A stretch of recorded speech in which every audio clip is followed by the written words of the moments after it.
बर वारी किती जुनी आहे माहिती नाही, मग तरी सुद्धा ज्ञानदेवे रचला पाया का, याचं कारण असं होय की दैवत होता अगोदर, उपासना होती वारीच्या अगोदर, फक्त काय नव्हतं, तत्वज्ञान नव्हतं.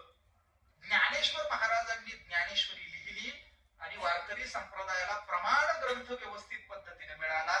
दैवत होतं, उपासना होती, ग्रंथ मिळाला आणि वारकरी संप्रदाय पूर्ण झाला. म्हणून ज्ञानदेवे रचिला पाया, उभारिले देवालया. ज्ञानेश्वर महाराजांपासून आपण जेव्हा म्हणतो वारकरी संप्रदायाची सुरुवात झाली, याचं कारण काय? याचं कारण असं आहे की त्यांनी ग्रंथ देऊन त्याला पूर्णत्व द्यायचं काम केलं. मग पहा, आपण तिन्हींचा विचार करा. एक काय की वारी आहे.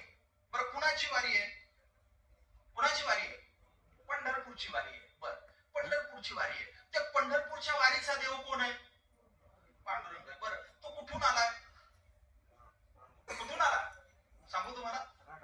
खूप मजा आहे यातली. यातली मजा कशी आहे की संतांचं म्हणणं असं आहे की पुंडलिक रायासाठी पंढरपूरला आला, पण कुठून आला सांगू? द्वारकेची सर्व सामुग्री घेऊन आले चक्रपाणी पंढरीसी. म्हणजे